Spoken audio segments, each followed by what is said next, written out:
So let me just look first of all at your spiritual advice here. We have the Four of Pentacles in the reverse. This is a card about holding on to the status quo, refusing to make any type of plans, any type of moves, any type of changes. And I feel like if you're dealing with somebody who is like this, who's kind of aimless and kind of directionless, and they're walking around like they have a general idea that what they want, they want stability, they want financial security, but they don't really know the logical steps as to how to get where they are to where they need to go. And so the advice here is talking about you're dealing with somebody that has been through this, through their lives, through their entire lives, and they have dealt with a lot of financial ups and downs, and so whenever they're in a situation where things are somewhat stable, it's not the ideal situation, but it's somewhat stable, they're going to stay there, and they're going to stay there, and they're going to stay there because they feel like if they make any type of an action, it might land them back into an earlier time where they didn't have any resources, where they were struggling really hard. So I feel, it's sort of like the devil that you know.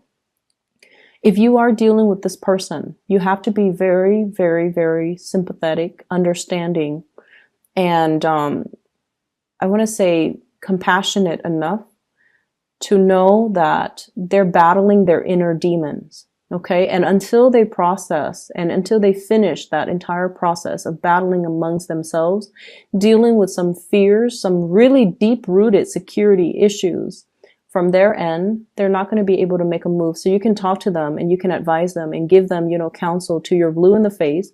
They're not going to listen. And it's because they have some things they need to deal with. So I feel like this week is a lot more about compassion. It's a lot more about understanding. A lot of the times when we see things, what people are doing, and we're outside of the situation, we feel like we have a lot more clarity, and we feel like we should offer advice. We feel like we should, tell them what they need to do. It's really easy being outside and giving, your outsider's perspective, but you're not in their shoes. So really embodying the energy of compassion and understanding for this week, okay? Not that you guys are not. I know that you guys are. But a lot of the times you want to interject, you want to give advice. And I feel like it might not be appropriate because you need to kind of like understand what the other person is struggling with or what they've dealt with that creates the person that they are today. And I feel like you might be too fast to give your 2 cents when it might not be appropriate for the other person, or they're not at a point where they're ready to hear it, okay? At the center of the spread, we have here the Ace of Cups, and this is a really, really big love that you have for another person. Reversed or upright, it doesn't really matter. When it's the Ace of Cups, it's sort of like a relationship that expands outwards, that changes people for the better, okay? What I'm sensing here is I feel like in the past, there might have been a big sense of like, are we on the same page? What is the direction of this love relationship? Are we reciprocating? Are we, moving things along where the two of us can build something solid and stable together? And in the past, this relationship meandered. It lacked direction. It lacked purpose. There were definitely, feelings of great attraction, chemistry, as well as true love for the other person. But I feel almost like it's a somber type of a love where one person is sober. Not so much that, you're dealing with an alcoholic, but I feel like one person saw the relationship and said like, I love you, but we both need a lot of work, or you need to do a lot of work on yourself before we can have, this big love. And then the other person was just very chill, like go with the flow. Whatever happens will happen. And of course, you're the planner here, Virgo. So I feel like you saw it in a very sobering light, whereas the other person saw it in a very highly romanticized light. In the challenge position, we have here the Four of Cups. The Four of Cups is sort of like, what else is there? Is there more to life? Is there more to this relationship? Is this it? Are we able to move forward? Am I going to be offered more? And I feel for some of you in a relationship, you might feel like you're at a point where you are outgrowing it. Okay. Not that you're looking for other people, but I feel like you have a lot of things that you want to get done. In the foundation, we have here the Knight of Cups, and I feel like you have somebody that really, really, really loves you. And it's to the point where you care about them. They don't have any faults, you know, they're really loving, affectionate, they're caring, they have really deep compassion. They're a really, really nice person, but for whatever reason, they're not internally motivated. They don't get things done. And I feel like it's sort of, in order for you to love somebody, you want somebody to take charge. You want somebody to, you know, not just sit there and let life pass away. You want someone who is productive. And I know that doesn't sound, you know, incredibly sexy, but I feel like for a lot of Virgo people, you want somebody that, you know, just is not just all talk, but they're action oriented. And I feel like this person is a little bit slow when it comes to finding their direction, finding their purpose, finding whatever inspires them. So I feel like they go out and they please other people, but they don't really have a strong sense of what do they want as an individual. In the crowning position, this is something you're thinking about. I have here the Devil in the reverse. You could be dealing with an earth sign, a Taurus, Virgo, Capricorn in particular. And with this Devil in the reverse energy, I feel like you're coming to the point where you know what needs to be fixed, where you know it's sort of like putting your foot down about what you want, what types of behavior you will not tolerate, and what types of partner you're trying to manifest into the picture. I feel like some of you might have a few options here. You have a potentially a really sweet person. I don't see it as a water sign. A very, very sweet person who is trying to approach you, but I feel like you like them, but you don't think that they have everything that you need, or you don't think that, you know, personality-wise, you two are too compatible, and so you're kind of leaving them on the back burner, and you're hoping that, you know, oh, maybe they'll get the hint. But either way, there's a lot of communication, a lot of messages of love, a lot of solicitation, invitation, and things like that coming into the picture for you. And then as a result of it, I feel like you're expanding your social circle, and whatever status quo, whatever the relationship you're in, you're finding that it is all right, but it's missing something. Like it's all right, but it's not the ideal situation. Likewise, the person that you're dealing with as well, they're trying to get things moving in their lives. So they're at a point where they're coming to realize as well, where I am right now, it's all right. It's somewhat stable, but it's not the ideal situation. So I need to get out there and do something new. External to your environment, we have here the Star card in the reverse.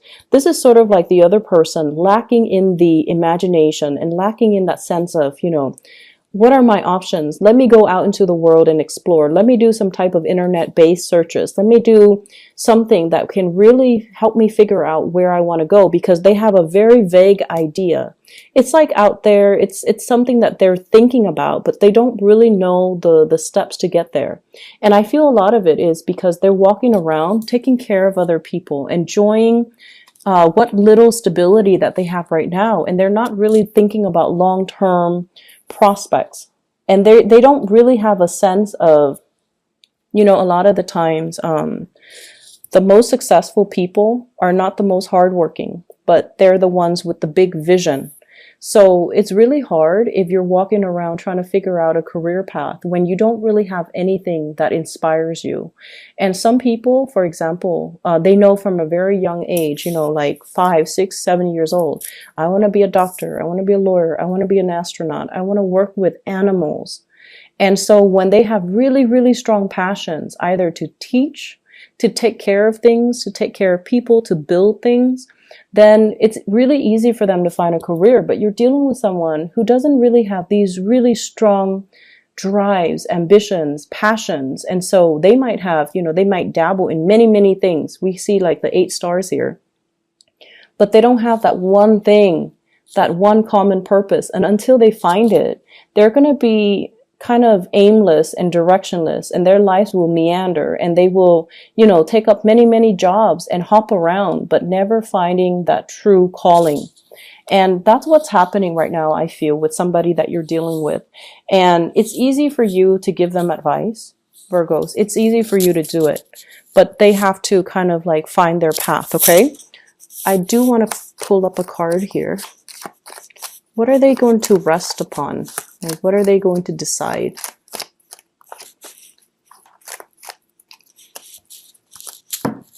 They might just settle for the job that brings the most financial stability. Okay, they might just like juggle between the two jobs. And I feel like you're dealing with someone who has been dealt some really bad financial blows, okay? And as a result of it, they just want that financial security. And once you get to that point where you can afford a certain standard of living, when you're not constantly in survival mode, that's honestly when you have the luxury to kind of really look at your life outside of survival mode, and you can try to figure out, like, where do my passions lie? What do I want to do? So I feel like they need to get there first. So maybe they just need to, suck it up and accept this job or accept this offer for financial stability. And then from this space of financial stability, that's when they can begin to grow and, really figure out what they want and where their passions lie. In your hopes and fears, this is a card about stagnation, no new starts. And I feel like there is a situation here where you are already outgrowing the partner, you're outgrowing it could even be a job situation. You're not really inspired anymore. You're feeling like you're going through the motions. You're feeling like, yes, I'm able to help people because the Star card is the humanitarian card. But I feel almost like you're going through the motions. You're not feeling passionate and inspired anymore. And you're afraid that, if I leave this job, there might be that financial fluctuation as well. I'm getting paid so much. So if I were to start over, I have to start from scratch at the bottom of that totem pole. And is that enough for me? So I feel like you have some major serious decisions here that you're ruminating over as a result of, you're progressing and expanding so fast that your physical reality is not really catching up. And that's why you feel this sense of boredom when it comes to your present predicament. The partner that you're dealing with, you could be dealing here with an earth sign that you feel you're carrying the burden. You're kind of like, this person, I feel, is on your back and you're carrying them while you're trying to find the direction for yourself. It's not a comfortable position. And I feel like there might have been many, many conversations about this in the past. And I feel like it's being triggered for this week. Okay, so we're heading into conflict here. It's also a card about competition. So for some of you, single people, we have lots of suitors. Okay, we have people that are really interested in you, lots of communication coming through from these suitors. And we also have, people battling for your attention, vying for your attention. So it's a really good space to be. But I definitely feel like you're still possibly tied up to the past. There are like some unfinished business things, like information that's not 100% revealed in a relationship from your past. You're still thinking about it. You might not be physically in it. You might be completely single, but there are unresolved business or unresolved questions and you want to get answers to. And so you're not at a point where you can move on and entertain new people yet. For others of you, I feel like this is a soul searching type of a week for you and your relationship partner. You're trying to figure out, you're try to be loving and supportive and compassionate. And I feel like your partner is, as well, is trying to find that direction, trying to find what inspires them.